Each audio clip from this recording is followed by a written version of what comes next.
라이선스 마스터 멀티미디어 콘텐츠 제작 전문가 5강을 진행하도록 하겠습니다. 자, 우리가 이제 그 앞에 있었던 수업에서 이제 그 보안에 대한 얘기들을 이제 많이 드렸었죠, 그죠? 그 보안이 우리가 예전에 그 제가 수업을 했었을 때 이제 보면은 그 정보보안 기사 산업기사에서 다루었던 그런 형태와 조금 관점을 달리해서 콘텐츠를 이제 그 우리가 이제 유통을 하고 콘텐츠를 이제 다루는 거 관련된 보안이란 걸 여러분들이 이제 이해를 좀 했을 거예요. 자, 그리고 이제 보면은 이게 그 이후에 이제 그 우리가 그 디도스에 대한 얘기들을 했었는데 이제 그 여기 종류에도 보면은 사실은 좀 다양한 형태의 공격들이 있어요. 그 외에도 그걸 한번 같이 한번 살펴보도록 하겠습니다.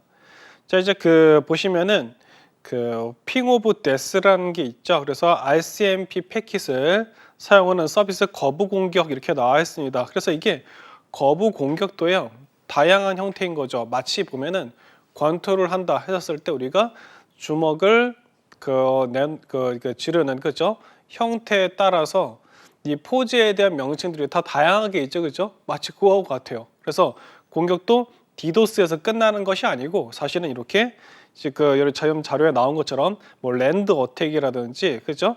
그 다음에 스머프 어택이라든지 이런 형태를 가지고 다양한 명칭들을 가지고 있다라는 거죠. 그래서 이 랜드 어택 같은 경우에는 이렇게 됐습니다. 패킷을 전송을 할 때 이 소스 IP 주소와 목적지 주소 값을 똑같이 만들어서 공격 대상에게 보내는 서비스 거부 공격이라는 게 있고요.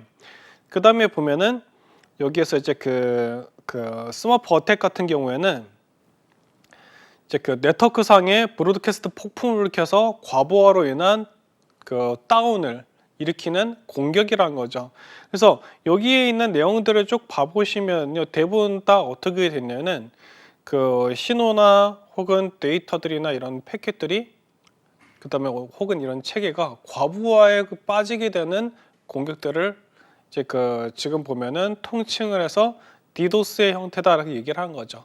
서비스 거부 공격이 우리가 신문 같은 게 보면은 어느 서버가 디도스 공격을 혹은 어느 플랫폼이 디도스 공격에 의해서 이렇게 했다라고 얘기를 하는데 여러분들은 지금 이렇게 공부를 하고 계시니까 아마 이런 어떤 그런 신문 뉴스나 어떤 그런 소식들이 왔었을 때 어떤 형태의 디도스였었을까라고 한번 그 해당되는 플랫폼과 그 다음에 그 여러 가지 정황들이 나오거든요. 어떻게 컴퓨터가 배치됐었다라고 그림이 나와요. 뉴스들이 이렇게 나올 때는 그런 걸 보면서 이것은 예를 들어서 아까 말씀드렸던 것처럼 뭐 랜드 어택이었을지 핑 오브 데스라든지 어느 타입의 공격이었겠다라고 여러분들이 한번 추측을 해보실 수 있겠죠, 그죠? 네, 그런 것들을 한번 생각을 해보시면서 공부를 하시면은 공부를 하실 때 이제 좀 더 이제 흡수가 좀 더 잘 되는 그런 것들을 한번 경험하실 거예요. 자, 그리고 이제 워 드라이빙이라고 부르는 것도 있습니다. 기타 해킹 기법들 중에 하나인데 해커가 무선 장치를 가지고 주위에 있는 AP를 찾는 과정이란 거죠. 이게 무선 랭 해킹 과정의 초기 단계다 얘기를 합니다. 그래서 워 드라이빙이라고 불러가지고 이제 흔히 이제 전쟁터를 이제 전지를 이제 전쟁할 그 장소를 이제 고르는 것이죠. 이게 여러분들이 이제 이러한 보안에 관련된 용어를 보시면서 어느 정도 조금 눈치를 채신 분들도 있을 수 있는데요. 우리가 같은 IT에 있는 개념과 대상과 용어를 하더라도 이게 보안인지 그 다음에 보면은 뭐 스토리지에서 어떤 인프라를 관련한 다루는 뭐 클라우드 컴퓨팅이라든지 이런 인프라를 다루는 영역인지에 따라서 사용하는 용어나 이런 게 좀 형태가 분위기가 좀 달라요. 그래서 해킹에 관련된 경우에는 우리가 이제 일반적으로 봤었을 때 이제 IT적 개념으로 보면은 뭔가 파일이나 이런 것들을 통해서 조금 더 코드를 통해서 조금 더 보강을 시켜주거나 이런 경우에는 자바나 이런 랭귀지에서 보통 얘기를 할 때 이렇게 얘기를 하거든요.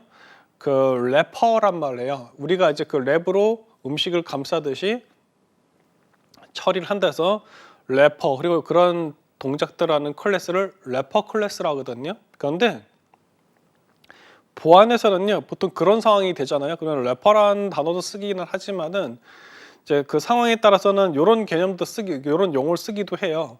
이걸 솔트라 부르거든요. 우리가 고기 같은 경우에 이제 요리를 한 다음에 그죠? 뭐 스테이크나 이런 걸 이제 고기를 굽는다 할 때 거기에다 우리가 이제 양념을 뿌리잖아요. 그죠? 근데 그게 다른 양념을 뿌리지 않고 그냥 소금만 탁탁 이렇게 뿌리는 경우도 있단 말이에요. 그걸 이제 솔트라 부르는데 마치 그것처럼 어떤 특정 파일이나 대상에 대해서 어떤 처리를 할 때 그런 이제 트리트먼트 작업을 할 때 뭐라 하냐면 이것을 그 솔트라고 한다라고 명칭을 부르기도 한다는 거죠. 그래서 이 해킹이나 보안 관련된 용어들을 보면서 여러분들이 또 이제 그런 이미지를 떠올리시게 되는 공부를 하실 때 좀 더 이제 수월하실 수 있다 이렇게 보시면 될 것 같아요. 그리고 이제 풋프린팅이다. 흔히 말하는 발자국이죠, 그죠? 풋프린팅인데 해킹 시도 대상에 관련 정보를 수집하는 사전 작업이다 얘기라고 하고 있어요. 그래서 미리 한번 이제 사전 작업할 때 이걸 풋프린팅이라고 얘기를 하고, 백도어란 걸 제가 예전에 한번 수업했었을 때 언급을 했었을 겁니다. 백도어는 흔히 말하는 뒷문이죠, 뒷문. 그래서 시스템에 침입한 해커가 다시 침입을 쉽게 하기 위해서 만들어 놓은 불법 출입 그 기능이 바로 이제 뭐냐면 백도어라는 거죠. 그래서 이런 걸 왜 하나요? 라고 할 수가 있는데 보통 시스템을 침입을 하거나 뭔가 타겟에 대해서 접근을 해서 어떤 작업을 해 놓으면은 그 해당되는 작업을 추가적으로 더해서 이득을 계속 얻어내기 위해서 그죠? 그래서 어떻게 한다? 여기다가 백도어를 설치를 한다는 얘기를 해요. 그래서 요 경우는 이제 그 경우에 해당이 된다 이제 보시면 되겠고 실제로 이렇습니다. 보면은 그 예전에 어떤 뉴스에서 나왔었던 얘기였었는데 그 석유 이제 그를 이제 판매하는 곳이었었는데 거기서부터 그 기름 있는 탱크로부터 그 좀 떨어진 곳에서 그 기름 있는 탱크로 어떤 그 관을 연결했어요. 파이프를. 그래가지고 이제 그 기름을 훔쳐가는 경우도 있었고요. 그런 경우 있었는데 그때 그 수익액이 진짜 한 수억 원 이상의 한 10억 이상 됐었을 거예요. 이득을 얻었었던 어떤 그 범죄 집단이 있었는데 그 범죄 집단에 관련된 분이 인터뷰를 하다가 이런 얘기를 해요. 어떤 얘기냐면 제가 그거 보고서 또 약간 좀 당혹스럽기도 했었는데 그리고 한편으로는 또 이해도 가고 어떤 거냐면은 그런 얘기를 합니다. 이거 비즈니스라고 이런 작업을 하기 위해서도 돈이 엄청 많이 들어갔다 얘기를 하는 거예요. 곧 어떤 얘기냐면은 이런 그 시스템을 해킹을 하거나 어떤 공격을 해서 이득을 얻으려고 하잖아요. 그렇죠? 그러면은 이 정도의 기술력을 갖춘 사람을 고용을 하거나 본인이 그걸 뛰어들거나 그렇죠?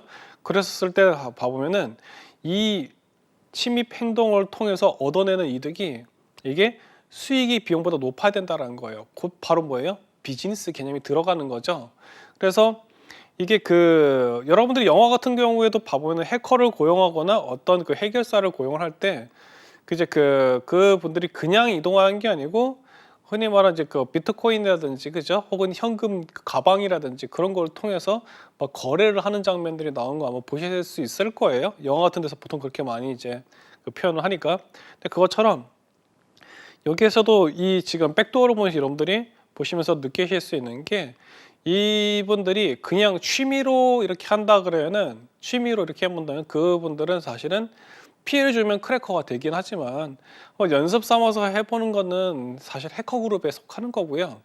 그 다음에 정말 누구를 괴롭히거나 그 다음에 또 어떤 경우는 뭐예요? 돈을 주고 그 일을 한다. 그죠? 그 경우는 바로 크래커에 해당이 되는 거죠. 그리고 그 시장이 사실은 시장이라 부를 만큼 비즈니스화 돼가고 있는 것이 지금 현재 좀 문제점이라고 얘기할 수도 있어요. 앞에서도 얘기했지만은 컨텐츠를 훔치거나 그죠? 실제로 우리나라에서 혹은 넷플릭스에서 오징어 게임 같은 컨텐츠가 전 세계적인 히트를 하고 그렇게 이슈가 되고 상도 많이 타고 했었는데 그게 관련됐었던 체육복이라는 이런 것들이 이제 불법적인 쇼핑 사이트들을 통해서 판매를 엄청 많이 했대요.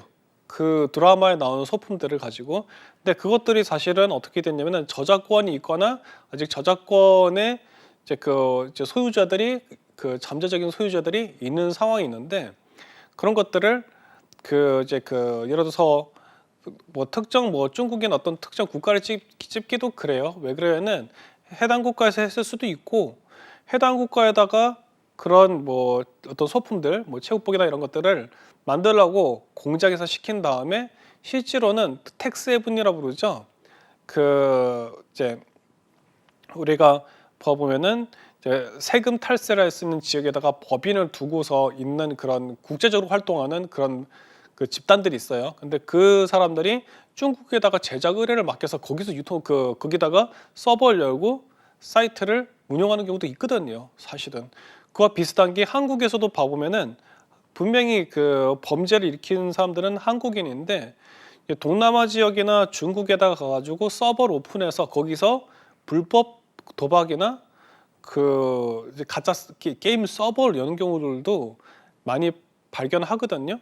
그 사이버 수사대가 그런 경우에는 중국이 잘못이라고 할 수는 없죠. 우리도 모르는 사이에 우리나라의 어느 특정 그 건물이나 어떤 그 위치에다가 서버를 작동을 시켜볼 수 있단 말이에요. 누군지 알 수 없는 국가에서 그렇죠? 이제 그렇게 되는 건데 딱히 어느 특정 국가를 더 뭐 깎아내리거나 혹은 특정 국가를 더 두둔하는 건 아니고요. 근데 요즘에는 모든 사원들이나 범죄나 어떤 이런 그 어둠의 그 뭐랄까요? 그 다크마켓이다, 블랙마켓이 그 전 세계적으로 일어나고 있고 그리고 이제 어떤 그 인종이나 국가를 이제 초월해버리는 그런 상황들이 많이 발생하기 때문에 우리는 더욱더 어떻게 된 이런 부분에 대해서 공부를 하면서 이제 그 자기 자신을 좀 보호를 해야 되는 그런 상황을 가고 있다. 그렇게 보시면 될 것 같아요. 자, 그래서 이제 그 봐보신 그 밑에 워너크라이, 로킴, 테슬라 크립트 이렇게 얘기했는데 이런 경우에 나오는 설명을 보면 이렇습니다. 인터넷 망을 통해 시스템을 잠그거나 데이터를 암호화하여 사용할 수 없도록 하고 이를 인질로 금전을 요구하는 악성 프로그램들이 존재한다라는 거죠. 그래서 제가 이런 경우들 같은 경우에는 주의해야 되는 게 이 인질을 잡은 다음에 그 해당되는 금전을 줬었을 때 풀어주는 경우가 있긴 있었다 하더라고요. 풀어줄 수도 있겠고 한편은 또 뭐예요? 풀어주지 않을 수도 있단 말이에요. 왜? 계속 돈을 주네? 그러면은 이 사람 돈이 있나 보다 해서 계속 뜯어내기 위해서 어떻게 해요? 더 돈을 더 달라느니 이런 식으로 해가지고 더 괴롭힐 수도 있겠죠. 그런 부분들이 사실은 좀 심각한 문제라고 보실 수 있을 것 같아요. 자, 그리고 애벌 트윈이라는 게 있습니다. 이거는 보면은 미국에서 그 와이파이망을 복사한 가짜망을 만들어가지고 접속한 사용자들의 신상 정보를 가르치는 인터넷 해킹 기법 그랬어요. 자, 이런 게 있어요. 아마 여러분들이 뉴스를 통해서 많이 접하셨을 거예요. 어떻게 됐냐면은 혹은 카페나 혹은 길에서 그 와이파이 여러분들 인터넷을 하기 위해서 와이파이가 이제 열려 있는 그 신호를 잡아가지고 여러분들이 접속을 하려고 하죠, 그렇죠? 그랬었을 때 해당되는 그 신호를 통해서 이제 어떤 여러분들의 그 정보를 가져가는 그런 일이 발생할 수도 있다라는 거죠. 자, 그리고 모든 서비스가 다 그렇다는 건 아니에요. 그런데 여러분들이 인터넷을 만약에 쓰시게 될 때 이것도 생각을 하고 하시라는 거예요. 어떤 그 커피나 혹은 어떤 그런 곳에서 무료 와이파이를 오픈한 경우가 있거든요. 근데 이런 게 있습니다. 거기 보시면은 이제 인터넷망을 사용하기 위해서 체크해야 되는 것도 있어요. 그런데 그게 분명히 괄호하고 선택 이렇게 되어 있는 경우 있거든요. 그리고 여기에 여러분들의 정보를 마케팅 정보를 활용하겠습니다. 뭐 이런 게 있단 말이에요. 만약에 인터넷을 쓰기 위해서 거기다가 체크를 만약에 하게 될 경우에 어떻게 된다? 해당되는 인터넷 서비스를 제공하는 곳과 관련된 그 관계사나 이런 쪽에다 여러분들의 정보가 넘어가는 거예요. 그리고 이게 그걸로 끝나는 게 아니고요. 해당되는 사업자가 뭐 향후 5년이나 몇 년 동안 그 정보를 활용할 수 있거든요. 이게 어느 쪽으로 갈지 알 수 없다는 거죠. 비즈니스 상황에 따라 다르기 때문에. 그럼 범죄 상황은 아니거든요. 그런데 이런 정보들이 외부로 돌게 될 수가 있기 때문에 되도록이면 여러분들이 인터넷을 하시거나 콘텐츠를 사용하실 때는 여러분들의 그 스마트폰에 있는 그 핫스팟 있죠, 그렇죠? 그걸 활용하시는 게 제일 좋다라는 거 말씀을 드리고 싶어요. 그다음에 맨 마지막에 있는 그 트로전 어택이라고 불러서 흔히 말하는 트로이 목마죠. 여기 보면은 주로 메일이나 인터넷을 통해 다운받은 프로그램에서 발견된다 얘기했습니다. 트로전 목마가 트로전 목마가 아니라고 얘기할 정도로 사람들한테 일반 대중들한테 많이 인식이 되어 있는 형태라고 보시면 돼요. 어떤 거냐? 우리가 그 메일이나요, 웹사이트 이런 쪽에서 봐보면은 그 익숙하게 봤었던 컴퓨터 파일 같은 것들이 있어요. 그것을 다운 받아가지고 더블 클릭을 하거나 혹은 실행을 하거나 뭔가 작업을 하려고 할 때, 그렇죠? 그럴 때 이게 그 여러분들의 운영 체제 설치가 돼 있어가지고 이제 그 바로 동작을 하지 않고 특정 시점에 크래커나 해커가 자 이제 시작하자라는 그 순간 어떻게 된다? 이 해당되는 이제 그 트로이 목마 프로그램이 작동을 해서 여러분들의 컴퓨터를 장악할 수가 있다라는 거죠. 근데 이 장악을 하면은 여러분들이 영화적인 표현을 생각하셔가지고 내 컴퓨터가 뭐 못 움직이고 이런 건가 생각하실 수 있는데 그게 아니에요. 차라리 그런 거라면은 여러분들이 전원을 뽑아버리고 대응이 가능하죠. 그렇게 되는데 이건 전혀 그런 게 아니고요. 그 이제 그 백그라운드 프로세스의 형태를 해서 그러니까 여러분들이 컴퓨터를 사용하시는 그 순간 요거는 화면에 나와 있는 이것은 바로 포그라운드 프로세스라고 부르거든요. 그래서 그냥 쭉 사용하시는데 백그라운드 프로세스 혹은 미세하게 돌아가는 형태로 해서 그 만약에 여러분들이 그 음악을 들으실 때 스트리밍 서비스라는 걸 받으시죠, 그죠? 그것처럼 미세하게 해가지고 여러분들 컴퓨터 운영체제에서 이게 숨어서 작동을 한단 말이에요. 어떤 식으로 하냐면은 여러분들의 뭐 컴퓨터 파일 내용이라든지 그 다음에 혹은 여러분들이 타이핑을 칠 때 어떤 단어를 입력하는지 어떤 화면을 보는지 누구랑 연락하는지 이런 것들을 다 할 수가 있어요. 그래서 근데 이것을 여러분들이 자각을 할 수 있냐면 전혀 안 된다라는 거예요. 생각을 해보세요. 여러분들이 어떤 작업을 하고 있는데 그 내용을 상대편이 다 알고 있다는 거예요. 뭐 비밀번호, 뭐 혹은 전화번호 관계된 사람들 전부 다 가지고 있고 여러분들이 가지고 있는 컴퓨터 파일을 다 가지고 있고 그 정보를 다 가져갈 수 있고 그런 상황에 놓여 있다 생각을 해보세요. 정말 끔찍하죠, 그렇죠? 근데 그게 트로이 목마가 실제로 제대로 사용이 되게 되면은 상대편 크래커나 해커가 할 수 있는 그 행동이라고 보시면 돼요. 그래서 어느 정도 그런 정보에 대해서 좀 이해도가 있으신 분들 같은 경우에는 보통 노트북을 이렇게 하시죠. 보통 노트북을 여러분들 구입하시면은 이쪽 그 중앙에 위에나 아니면은 요 본체에 보면은 카메라가 이제 붙어 있죠, 그렇죠? 캠이 붙어 있는데 이걸 통해서 대화를 할 수 있고 되게 좋은 기능이긴 해요. 근데 이 트로이 목마를 통해서 해킹이 만약에 이게 어떤 크래커에서 뚫렸다라든지 그렇게 되면은 요 카메라를 통해서 여러분들을 볼 수가 있어요. 볼 수 있고 그것을 녹화할 수도 있고 그렇기 때문에 이제 실제 이런 형태로 해가지고 사건이 터진 경우도 있거든요. 근데 좋은데 활용한 게 좋은데라기보다는 범죄를 막는 경우도 사용이 되긴 했었는데 이제 예를 들어 있습니다. 그게 컨셉인지는 모르지만 대부분 그건 다 알 수가 없긴 하지만요. 어떤 경우에 썼냐면은 우리가 보통 보이스피싱 얘기를 하면은 보통 매체나 이런 데서 보면은 뭐 중국에 있는 범죄 집단 뭐 이렇게 얘기를 하는데 저는 깜짝 놀랐던 게 그런 보이스피싱 조직이 중국의 보통 매체에서는 얘기를 하는데 그런 곳에만 있는 게 아니고 인도에도 있더라고요. 당연하겠죠. 어느 나라든지 범죄 집단이 있을 수 있겠죠, 그렇죠? 근데 거기서는 어떻게 되는 인도에 썼는데 해커가 어떻게 되냐면 그 범죄 집단의 CCTV를 해킹한 거예요. 그리고 그들에 대한 정보를 얻어낸 거죠. 그래서 오히려 역으로 보이스피싱하는 그 집단들한테 전화를 해가지고 CCTV로 그것을 보면서 해당되는 범죄인들의 이름을 얘기를 하는 거예요.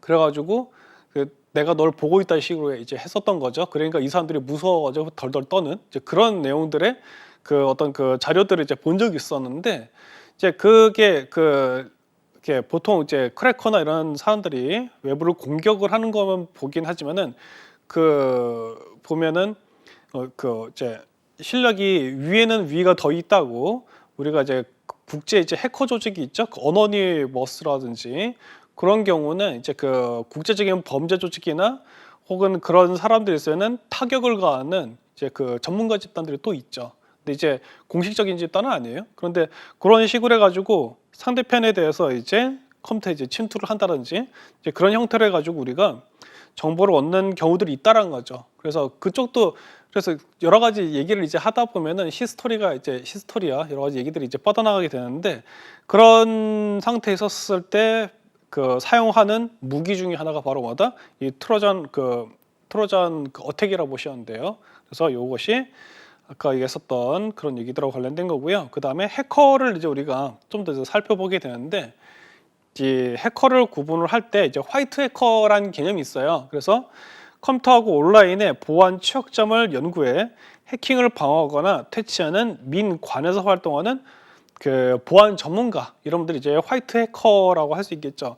이런 화이트 해커에 해당하는 분들이 어쩌면은 그 보안학과에 있는 그 교수님들이 있죠. 그 다음에 거기에서 이제 활동하는 강사분들이라든지, 그 다음에 그 또 한편으로는 뭐 SK라 이런 그 정보통신 회사 있죠. 그런 곳에서 활동하고 있는 보안 전문가라든지 유튜버들 중에서 이제 그 화이트 해커들 많이 있거든요. 그래서 그런 분들이 이제 활동하고 계시고, 이제 그렇게 이제 그 본인을 드러내거나 혹은 드러내지 않는 상태에서 이제 그 이제 일반 민간인이나 플랫폼을 이제 보호해주는 전문가들, 이제 그런 분들이 화이트 해커에 이제 속한다고 이제 보시면 되겠어요. 그리고 이제 보면은 그 네메시스라고 불러가지고 해커 분류에 있어서 최고 단계 이제 해커에 대해서 이제 명칭을 할 때 이제 보면은 네메시스 개념이 나오는데, 스스로 새로운 취약점을 발견하고 이에 대한 해킹 코드를 소스로 작성 가능한 레벨, 이런 걸 이제 네메시스라 부른다는 거죠. 그래서 스스로 이제 그 취약점을 발견한다는 거, 이게 어떤 경우냐면은 여러분들이 한번 대략 짐작이 가실 거예요. 가끔씩 뉴스나 이런 데 봐보면은 뭐 우리가 이제 알고 있는 유명한 서비스들 있죠. 뭐 에어비앤비라든지 혹은 뭐 인스타그램이라든지 그런 서비스들이 나오는데, 거기에 그 취약점이 발견됐다나 혹은 보안상 약점이 발견됐다라든지 그런 얘기를 할 때가 있단 말이에요.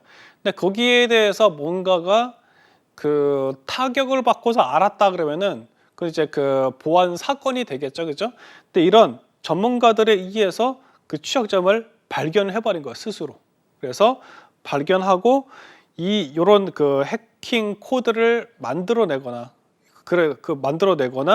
이러한 시스템을 이제 그 스스로 이제 재구축으로 구현해 볼 수 있는 이런 정도의 레벨이 이제 보면 네메시스라고 이제 부른다는 거죠. 이렇게 외부에서 봤을 때 해당되는 플랫폼이나 소프트웨어가 작동하는 그런 모습을 보고서 이 소프트웨어하고 똑같은 기능을 하는 것을 역으로 역설계해 주는 거, 흔히 말하는 이제 리버스 엔지니어링이라고 부르는데, 그런 것들이 가능한 정도 레벨이 이제 네메시스라 이제 부른다는 거죠. 자, 그러면 이제 그 보안 얘기는 우선 요 정도까지 같이 하도록 하고요. 이제 향후에 관련된 내용이 나오면은 또 한번 살펴보도록 하고, 지금부터는 이제 운영체제에 대해서 한번 보도록 할게요. 자, 운영체제는 보면 이렇습니다. 운영체제, 여러분들 알고 계시는 그 윈도우 같은 거 보시면 돼요. 뭐 맥OS라든지. 그래서 하드웨어를 제어하고 컴퓨터 자원을 관리하며 컴퓨터 사용을 편리하게 해주고 응용 프로그램들의 수행을 도와주며 사용자와 하드웨어 사이에 매개체 역할을 하는 소프트웨어가 바로 운영체제란 거죠. 그래서 유닉스, 리눅스, 타이니OS, 윈도우 10, 그다음에 OS2 이렇게 이제 이런 형태, 혹은 그다음에 맥OS 이런 거 있죠. 이런 것들이 전부 다 운영체제에 해당이 된다는 거죠. 그래서 이 운영체제 같은 경우에는 뭐 유료도 있고요, 그죠? 무료도 있죠. 특히 요즘에 보면은 그 맥도 그렇고 윈도우도 그렇고 과거에는 유료로 사용됐었던 그 운영체제들이 무료로 오픈되어 있는 걸 보실 수 있어요. 그만큼 이제 운영체제 외에 다른 소프트웨어나 이런 쪽을 통해서 이제 수익을 확보할 수 있기 때문에 이제 그렇게 했겠죠. 자, 이렇게 해서 이제 그 보면은 이 운영체제에서 꽤 중요한 개념이 이제 있습니다. 바로 커널이란 거죠. 여기 이제 보시는 커널에 대한 얘기가 나오는데, 운영체제의 핵심적인 부분을 모아놓은 것이 커널이란 거예요. 그래서 이 커널이란 거는 사실 이제 보면은 그 우리가 이제 행성으로 치면은 그 코어 부분 있죠.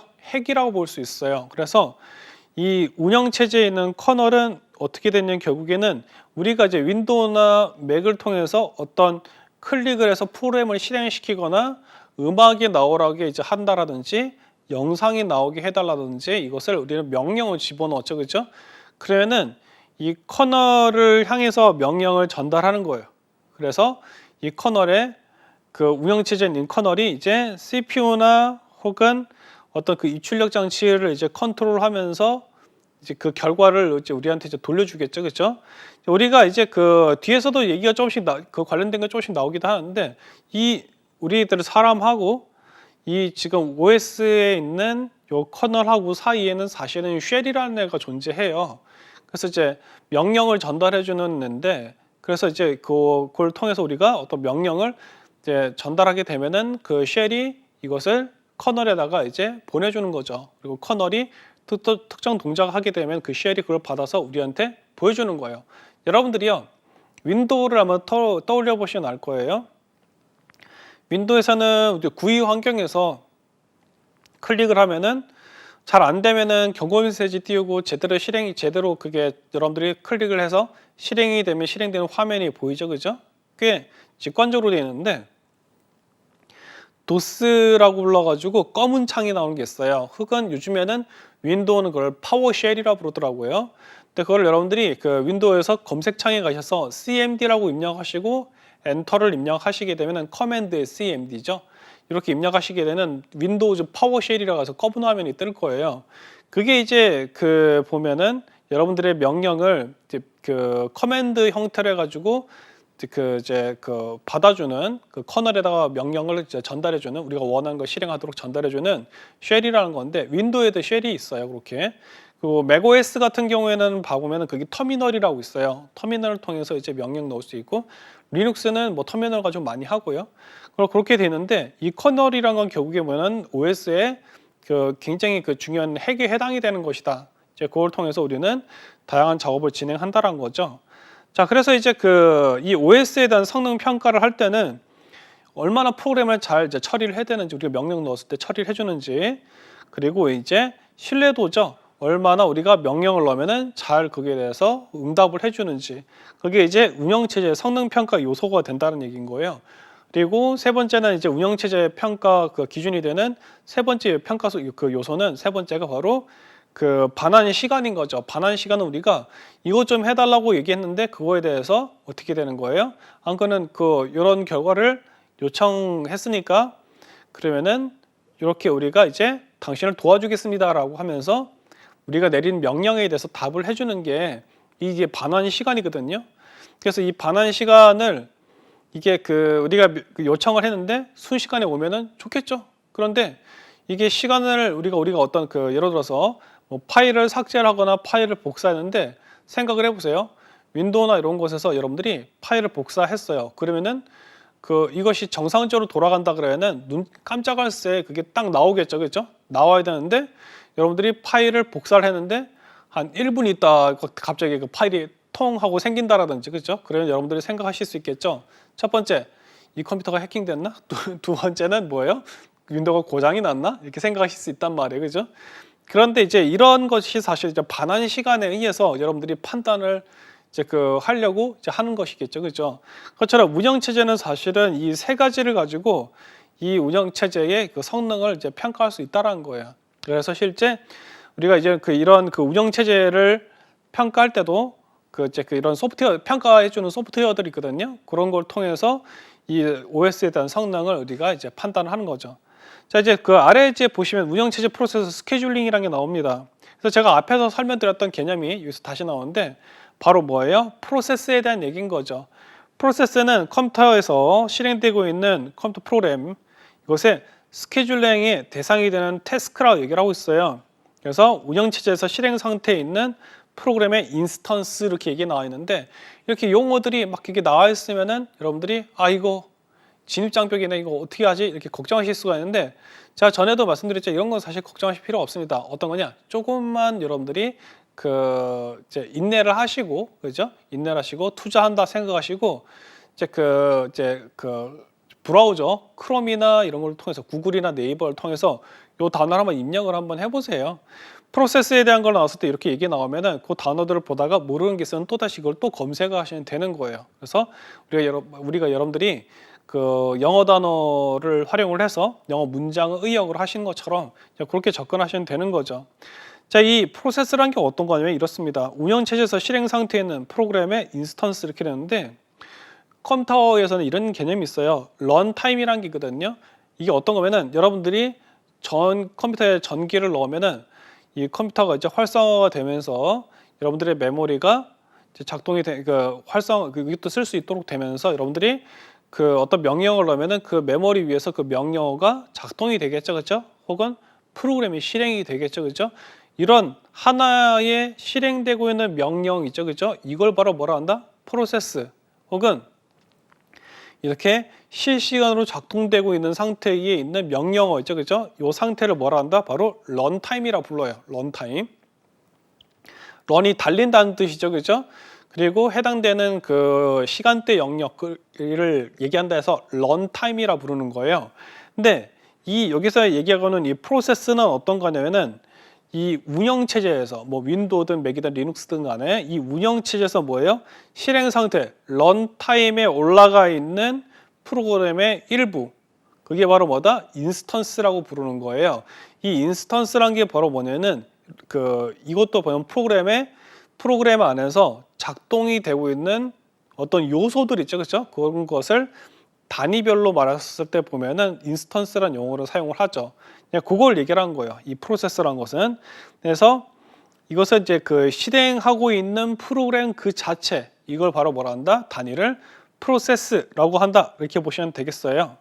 자, 그래서 이 프로세스는 결국에는 어떻게 됐냐면은 소프트웨어를 실행하고 있는 그 주체가 되는 그 어떤 그 주인공이 되겠죠, 그죠? 그래서 이 프로세스를 그 실행을 어떻게 시켜주느냐, 어떤 애부터 먼저 시켜주느냐, 이게 굉장히 중요해요, 사실은요. 그래서 이런 것들을 뭐라 하면은 프로세스 스케줄링이라고 부르거든요. 우리가 보통 약속을 잡을 때 스케줄 잡는다 얘기하죠, 그죠? 그래서 이거 보면 프로세스도 이런 형태로 이제 스케줄을 잡는다라고 보시면 돼요. 그래서 프로세스가 생성이 되어 실행될 때 필요한 시스템의 여러 자원을 해당 프로세스에게 할당한다 그랬습니다. 이 프로세스는 여러분들이 이렇게 생각하시면 돼요. 프로세스는 역할이나 어떤 그 행동들이 되게 다양한데 이런 것도 프로세스죠.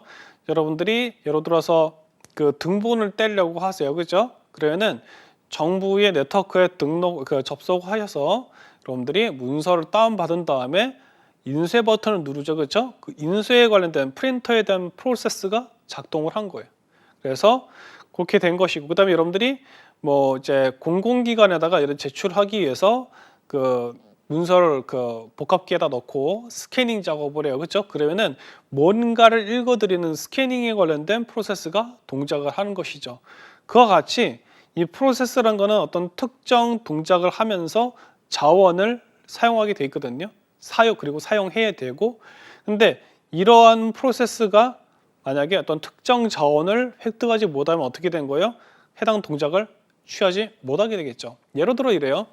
여러분들이 인쇄를 하기 위해서 인쇄 프린터를 동작을 시켰는데 프로세스가 동작하는데 얘한테 프린터를 찍는 거에 대한 어떤 그 시간대를 주지 않았다. 그럼 어떤 일이 터져버려요? 여러분들이 그 프린터기를 작동을 시켰는데 분명히 인쇄해야 되는 화면이 나와서 왔는데 그렇죠? 실행이 되는데 프린터기에서 대답이 없는 경우가 있죠, 그죠? 네, 그런 경우는 그 프린터가 작동되는 것과 인쇄 명령을 넣는 것과 그죠? 그다음에 실제 이 인쇄된 명령이 실행이 되도록 지금 프린터를 연결해주는 이런 모든 전 과정에서 뭔가 엇갈린 거예요. 그래서 사실은요. 그래서 이런 그 디바이스적 외부에 있는 장비들을 연결해서 그것을 실행시켜서 내가 원하는 특정 동작을 취하는 건요. 그 기술력이라 해야 될까요? 어떤 그 기술적 난이도가 들어가요. 근데 여러분들이 제일 보시면 아시겠지만은 윈도우를 사용하실 때 뭐 USB 같은 게 그냥 꽂고 그죠? 그 다음에 화면에 나오려 했던 화면 케이블을 그냥 꽂고 바로 사용하시잖아요, 그렇죠? 근데 이게 원래 그냥 이게 당연하다는 듯이 되는 것이 아니고 이 그 윈도우에 있는 운영 체제가 예를 들어서 외부에 있는 USB라고 하는 외장 디바이스 그 스토리지 디바이스가 들어갔을 때 운영 체제에서 그걸 인식해 가지고 그 윈도우 탐색기를 이제 실행하면은 그것이 화면에 뜨게 된다라는 그런 그 전체적인 그 어떤 그 프로세스 있죠. 그게 이 운영 체제 안에 윈도우 안에 다 이게 준비가 돼 있는 거예요. 안 그러면은 여러분들이 그 USB를 처음 꽂았을 때 그 USB를 인식하도록 해주는 그 드라이버라고 부르거든요. 그 이제 그 장비가 돌아갈 수 있게 해주는 그 드라이버를 여러분들이 그 이미 또 따로 설치를 하셨어야 USB를 인식하는 이제 그런 상황이 벌어진다라는 거죠. 그래서 사실은 윈도우나 이런 리눅스 같은 리눅스는 요즘에 굉장히 많이 발전을 해가지고 그런 형태 이제 그 이걸 꽂자마자 바로 쓰는 거 이제 PnP 플러그 앤 플레이라고 그러는데 그런 형태의 것을 이제 지원을 해주는데 사실은 이런 것들을 옛날에는 어떻게 되면 하나하나 우리가 다 커맨드를 넣거나 코드를 만들어서 이것을 인식하는 작업을 했었어야 됐다라는 거죠. 근데 여기선 이제 요즘에는 이게 자연스럽게 자동으로 해준다라는 거고, 그래서 이런 프로세스 같은 경우도 스케줄링이 굉장히 필요하다는 거죠. 중요하고. 그래서 이런 그 프로세스 스케줄링의 목적은 결국에 보면은 왜 이런 스케줄링을 하느냐 하면 우리가 잘 쓰기 위해서, 그렇죠? 잘 쓰기 위해서란 얘기는 바로 뭐예요? 여기서 이제 어떤 그 학문적 용어를 쓰자면은 바로 이런 거죠.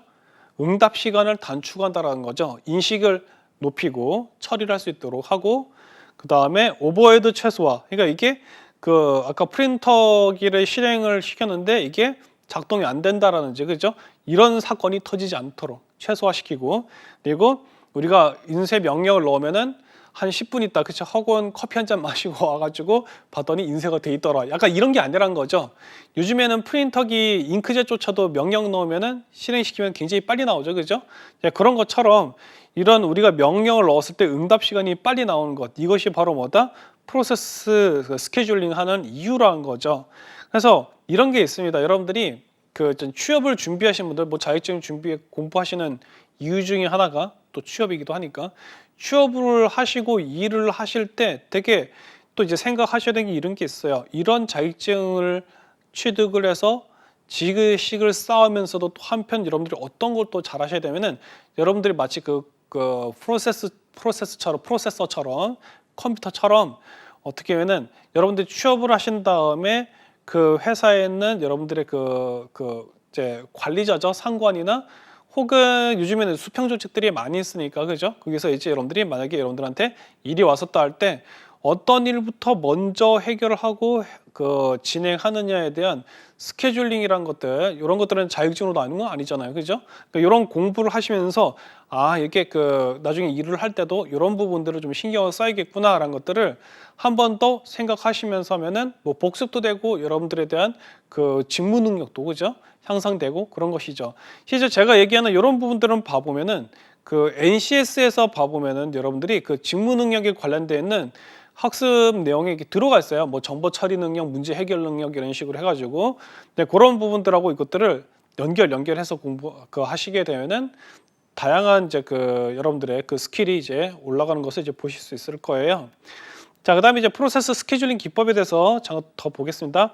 SJF, Q에 있는 프로세스 중 실행 시간이 가장 짧은 프로세스에게 먼저 CPU로 할당한다 그랬습니다. 이거 기법이에요. SJF는 Q라는 게 있습니다. 예를 들어서 이렇게 개념상에서 이렇게 그 직선의 원통이 있다 하면은 여기에서 이제 그것을 일이 만약에 들어오죠, 그렇죠? 일이 들어섰을 때 이 중에서 그 시간이 가장 짧게 들어가는 일들이죠, 그렇죠? 그런 것부터 하나하나 쳐내게 하는 형태를 한다는 거죠. 그래서 이런 프로세스 스케줄링 기법들을 보면 여러분들이 일 처리를 할 때, 그죠? 일 처리를 할 때 어떤 기준으로 가지고 하는 게 좋은지에 대한 답을 제시할 수도 있어요. 그래서 결국에 프로그래밍이라는 게 로지컬해서 논리로 돌아가는 거기 때문에 그런다고 보셔야 되는데, 그래서 그 시간이 짧게 들어간 일부터 먼저 할 것이냐, 아니면 중요도가 높은 것부터 시간이 좀 많이 걸리더라도 높은 것부터 하는 것이 좋겠냐, 이거에 대한 것들을 연구를 한 게 이 스케줄링 기법들이라고 보시면 돼요. 자, PCB가 있습니다. 이거는 그 프로세스 스케줄링을 위해 프로세스에 관한 모든 정보를 가지고 있는 데이터베이스가 이제 PCB란 거죠. 그래서 이걸 통해서 어떤 그 프로세스에 대한 정보들을 이제 파악할 수가 있어요. 이 프로세스란 것들도요, 일에 대한 것들도 사실은 이런 식으로 뭐예요? 데이터화 될 수 있는 거예요. 그래서 프로세스 현재 상태, 그리고 뭐 고유 식별자, 보통 아이디 넘버 같은 걸로 하거든요. 그렇게 돼 있고, 그다음에 프로세스의 우선순위, 이것을 어떻게 그 먼저 해야 될 것이냐 이런 것들에 대한 우선순위에 대한 정보들도 존재한다라는 거죠. 이게 이제 P10인데, 그래서 프로세스 그 스케줄링 그 기법 외에도 여러분들이 프로세서에 관련된 내용들 중에 알아야 될 게 이런 게 P12 같은 것들이 있다라는 것이죠. 그래서 이렇게 돼 있고, 그 다음에 그 프로세서에 관련돼 가지고 또 다른 이제 그 이슈들 같이 한번 살펴보도록 하겠습니다. 자, 크리티컬 리소스라는 게 있어요. 어떤 거냐면은 2개 이상의 프로세스가 동시에 접근해 사용할 수 없는 자원. 이게 크리티컬 리소스예요. 크리티컬이라는 게 굉장히 중요한 순간의 의미를 하죠, 그렇죠? 근데 이 자원 중에는 이런 크리티컬한 게 있다라는 거예요. 예로 들어 이렇습니다. 뭐냐면은 아까 제가 그 프린터 길이를 예로 들었었는데 2개 이상의 프로세스가 동시에 접근할 수 없다 했었죠, 그렇죠? 자, 어떤 쪽에서 먼저 그 프린터를 실행하려고 해요, 그렇죠? 또 다른 사람이 프린트 명령을 넣으려고 해요. 그러면은 프린트기에서부터 출력되는 문서는 누군가 한 명의 인쇄물이 나오는 거죠, 그렇죠? 만약에 두 사람에 대한 프로세스를 넣었다 그러면은 A4 한 페이지의 절반은 이 사람 거, 절반 다른 사람 거 이런 식으로 해서 나온 다음에 그를 카터컬로 잘라가지고 서로 문서를 나눠갔나요? 아니죠, 그죠? 네, 그런 식으로 하지 않죠. 그런 것처럼 어떻게 됐냐면은 이 프로세스 중에서 봐보면은 동시에 나눠서 사용할 수 없는 그런 형태의 그 자원들도 있다라는 거예요. 뭐 스캐너라든지, 그죠? 네, 그런 게 이제 크리티컬 리소스다라는 거. 그다음에 데드락이라는 게 있습니다. 데드락이란 건 뭐냐면 한 프로세스가 자원을 점유한 상태에서 세마포어 변수를 변경한 후 비정상적인 상태로 종료됐을 때 일어나는 상황 그랬습니다. 어떤 거냐면 그 어떤 프로세스가 자원을 가지고 있는 상태에서 종료를 해버린 거예요. 이제 그런 상황이 됐었을 때 이제 문제 상황이 데드락이란 거죠. 그래서 이제 보면은 이런 것들에 대한 얘기들이 쭉 나와 있고, 그 다음에 컨텍스트 스위프트 칭이라 되는데 이거 보면은 그 CPU를 사용 중인 상태에서 다른 프로세스가 그 CPU를 사용하도록 하기 위해 이전 프로세스 상태를 보관하고 새로운 프로세스 상태를 그 적재하는 방법 그랬습니다. 이게 CPU가 그 현재 지금 사용 중인 상태에서 다른 프로세스가 이제 들어오려고 하는 거죠. 그랬었을 때 이전에 진행됐던 그 프로세스 상태를 저장해 놓고 새로운 것을 담을 수 있도록 해주는 것이 이런 기법이라는 거예요. 그래서 우리가 이제 보면은 그 이제 인쇄를 하고 음악을 틀고 우리는 이제 그 파워포인트로 뭐 원고나 그죠? 어떤 문서를 만들고 그러는 한편은 웹하드에는 우리가 파일 업로드하고 이런 동시 작업들이 일어났었을 때 이게 그 메모리 램의 용량이 작은 경우에는 이게 어느 정도 올라갔다가 순간 갑자기 다 막 그 프로그램들이 다 갑자기 비정상적인 종료하면서 다 터져버리고 그죠? 갑자기 그 파란 화면이 뜨거나 아니면은 그 그냥 바탕화면만 덩그러니 나올 때가 있어요. 그게 왜 그러냐면은 어떤 그 프로세스가 진행하다가 이게 스케줄링이 잘못되고 꼬이고 내부적으로 문제가 이제 쌓이게 되면 그렇게 터져나가는 식이 되는 거죠. 그래서 그 우리가 이제 소프트웨어 개발할 때도 이런 경우가 있습니다. 그래서 이제 그 개발자들 같은 경우에 컴퓨터 보면은 노트북이 그 램이나 이런 혹은 CPU나 이런 그 내부적인 자원이 스펙이 좋아요. 이유가 왜냐면 창은 막 8개, 10개 막 띄어내는 그런 경우들이 있기 때문에 코드를 짜고 그걸 실행을 시키고 운영체제 한번 띄워보기도 하고 근데 운영체제는 뭐 예를 들어서 버처박스 같은 가상화 혹은 클라우드에다가 올려서 돌린다라든지 뭐 이래저래 작업을 하다 보면 창이 한 10개 열리는 경우도 있거든요. 그런데 이제 그 이게 듀얼 모니터로 해가지고 하는 것이 아니라 한다면 듀얼 모니터는 뭐 모니터 뭐 몇 개 더 붙인 정도니까 실제로 제일 중요한 거는 이제 이 리소스를 이 프로세스나 혹은 이런 것들을 이제 돌릴 수 있게 해주는 그런 자원 하드웨어 스펙이 탄탄하게 있어야 이런 그런 것들 좀 여유 있게 할 수 있는데 뭐 그런다 하더라도 결국에는 그 이제 레드킨 이론처럼 우리가 스펙이 좋아버리면 뭐예요? 그만큼 더 뭔가 프로그램을 더 많이 실행을 하려고 하죠, 그죠? 결국엔 뭐다? 자원의 부족을 겪게 된다라고는 해도 우리가 이제 적절한 정도에서의 업무를 이제 할 수 있도록 이제 그 어떤 그 배치나 구성하는 것도 역시 중요하다라는 거 생각하시면 되겠습니다. 자, 그리고 이제 그 밑에 이제 봐보면은 이제 그 일 처리를 하는 컴퓨팅 방식에 대한 것들, 시스템에 대한 얘기들이 좀 나와요. 기타 이슈에서. 자, 클라우드 중앙 데이터 센터 대신 그 엣지 컴퓨팅이라는 얘기 나오는데 종류를 보시면 엣지 컴퓨팅 이거는 클라우드 데이터 센터 대신에 그 데이터가 발생하는 곳에 거리상이 가까이 위치한 끝에서 이걸 엔드포인트라고 그러는데 이 끝단에서 데이터를 분석하고 이용하는 분산형 클라우드 컴퓨팅 방식이 바로 엣지 컴퓨팅이라는 거죠. 이 엣지 컴퓨팅이 이제 나온 지는 이제 그 클라우드 컴퓨팅 이슈가 나온다, 그 어떤 기법이 나오고 이제 그 트렌드가 나온 다음에 좀 뒤에서 나온 거겠죠, 그죠? 이 엣지 컴퓨팅 같은 게 이렇게 생각하시면 되겠습니다. 예를 들어 이래요. 그 여러분들이 그 자택이 있으면은 그 요즘 아파트도 그렇게 되는 데가 많거든요. 그런 이제 그 전산화되어 있는 이제 그 스마트 빌딩 같은 게 있죠, 그죠? 그 경우에 그 건물이나 거기 그 특정 지역에 데이터가 엄청 많이 생긴단 말이에요. 그것을 원거리에 있는 클라우드 컴퓨터에다 업로드를 하는 그런 방식으로 하려면은 자원도 많이 들어가. 그 다음에 그 어떤 그 네트워크 이제 선을 이제 또 활용해야 되니까 인프라에도 비용이 많이 들어가고 그렇게 되겠죠, 그죠?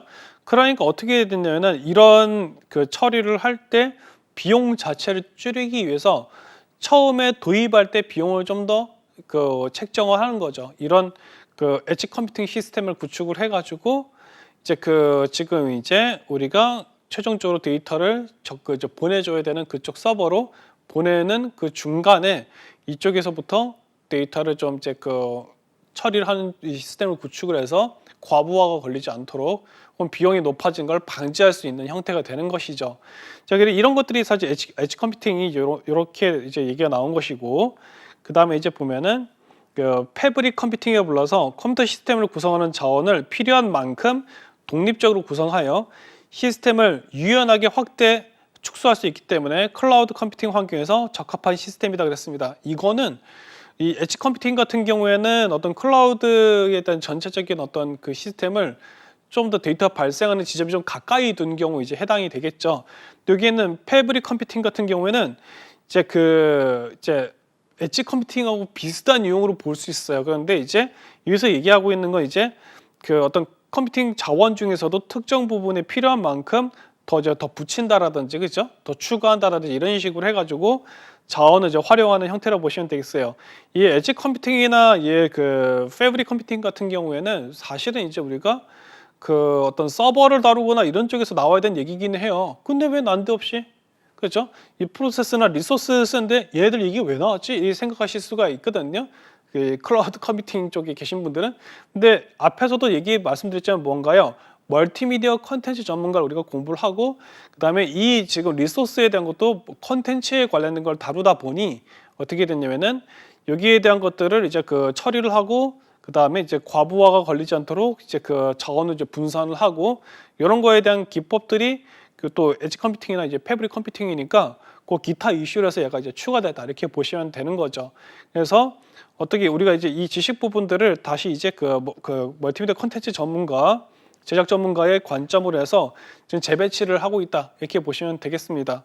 자, 그 다음에 이제 그 운영 체제에 대한 얘기들 중에 이제 봐보면은 유닉스가 이제 나오는데 흔히 말하는 이제 전설의 시작이죠. 이 보면은 최초의 본격 운영 체제는 멀틱스를 기초로 하여 탄생했다 얘기했습니다. 이 유닉스는 여러 가지 그 기록을 많이 세우고 컴퓨터 역사에서도 굉장히 중요하게 다뤄지는데, 이 유닉스를 원래 다른 이제 운영 체제 만들려고 하다가 이제 그게 너무 비용이 너무 많이 들고 프로젝트가 이제 문제가 있다 해가지고 그게 중단이 돼요. 그래서 그 프로젝트 이후에 남은 몇 개의 자원을 가지고 이제 그 운영 체제를 만들려고 이제 그 해서 연구를 해서 만들어진 게 유닉스라 얘기를 하더라고요. 이 유닉스를 만들기 위해서 뭘 또 언어를 그분이 그 데니스 리치라는 분이 하고 그 이제 데니스 리치하고 그 풀네임이 기억이 안 나는데 그 캐니건이라는 분이 계시는데 그 두 분이 이제 C 언어를 개발을 해요. 요즘에 대학교나 이런 곳에서 이제 자바, 파이썬 하고 뭘 꼭 공부해요? C 언어를 공부하죠, 그렇죠? 그 C 언어가 이 C 언어예요. 이게 1969년도였던가요? 1970년이 아마 안 됐었을 거예요. 1970년을 안팎으로 해서 만들어진 이제 그 언어하고 그 운영 체제인데 C 언어가 이때 만들어졌어요. 그래서 이제 이 유닉스 같은 경우 특징이 다중 사용자 멀티태스킹이 가능하고 계층적 트리 구조 파일 시스템이다 얘기를 하고 있는데, 현재 그 우리가 클라우드 컴퓨팅에서 많이 사용하고 있는 그 서버들이 있죠. 우리 지금 뭐 네이버나 이런 쪽에서 사용하고 있는 이런 서버들이나 이 서비스들이 보통은 다 리눅스나 그 혹은 그 자체적으로 사용하는 운영체제들이 있긴 할 텐데 대부분 다 이런 운영체제들의 근원이나 어떤 형태들이 그 출발 지점이 되는 게 유닉스라고 보시면 돼요. 자, 그렇게 돼 있고 그 다음에 구성 요소를 한번 보겠습니다. 여기 보면은 그 유틸리티, 그 쉘 커널 해서 세 개로 이제 나눠서 좀 보고 있죠. 유틸리티는 우리가 일반 사용자가 컴퓨터를 다룰 때 사용하는 소프트웨어예요. 이건 이제 유닉스에서 어떤 우리가 이제 프로그램을 사용할 때 유틸리티를 얘기를 하게 된다는 거, 사용하게 된다는 거죠. 그리고 제가 앞에서도 운영체제 얘기할 때 잠깐 쉘이라는 얘기를 했었는데 이 쉘이 여기서도 사용이 되는 거죠. 그래서 명령어를 사용자가 요청하면은 그걸 받아다가 커널에 전달해주고 커널에서 그 결과를 돌려받는 게 그 일반인 그 사용자가 받을 수 있게 해주는 게 그 중간 역할을 해주는 게 쉘이라고 했습니다. 그게 딱 요거예요. 그리고 그 커널이란 거는 바로 운영체제의 핵심 부분을 이제 모아놓은 건데 이게 이제 바로 뭐냐면은 그 프로그램의 실행의 우선순위라든지 이런 것들을 다 결정을 해준다는 거죠. 그리고 그 아까 얘기했던 이런 유틸리티들이 작동이 돼줄 수 있도록 환경을 구성을 해주고요. 그 다음에 뭐 CPU나 뭐 기억 장치, 뭐 사운드 이런 그 키보드나 이런 장비들을 쓸 수 있도록 점검해주고 관리해주는 것도 결국엔 누가 해준다? 커널이 해준다는 거예요. 겉 커널은 운영체제에서 굉장히 중요한 부분이겠죠, 그죠? 네, 그렇게 이제 보시면 되겠어요. 자, 그래서 이제 그 보안하고 리소스 그리고 운영체제한 것들까지 해서 상당히 좀 방대하면서도 그 멀티미디어 콘텐츠를 제작하는 전문가로서 알아야 될 내용들로 지금 이제 지식들이 제가 집결한 거를 아마 여러분들이 수업을 들으시면서 아시게 되셨을 거예요. 자, 그래서 이제 그 이런 형태로 해가지고 우리가 그 이제 보면은 이제 그 여기 있는 지식들을 더 이제 모아가지고 여러분들이 그 체계화 시켜 주시게 되면은 이쪽 그 컨텐츠 제작 전문가로서 갖춰야 될 지식들과 이런 것들이 스펙들을 이제 그 체계적으로 잘 이제 그 얻으시고 사용하실 수 있게 된다고 보면 되는 것이죠. 자, 그 오늘 수업은 여기까지 하도록 하고요. 그 다음 수업에서는 이 운영 체제와 그 다음에 또 이제 관련되는 여러 가지 그 영상에 관련된 것들 또 지식들이 또 있거든요. 알아야 되실 것들이 그런 것들을 공부하고 또 기출 문제도 같이 공부하면서 멀티미디어 콘텐츠 제작 전문가를 여러분들이 실제로 자격증이 준비할 수 있는 그런 그 시간을 같이 또 갖도록 하겠습니다. 같이 공부하신다고 수고 많으셨고요. 다음 시간에 뵙도록 할게요. 수고하셨습니다.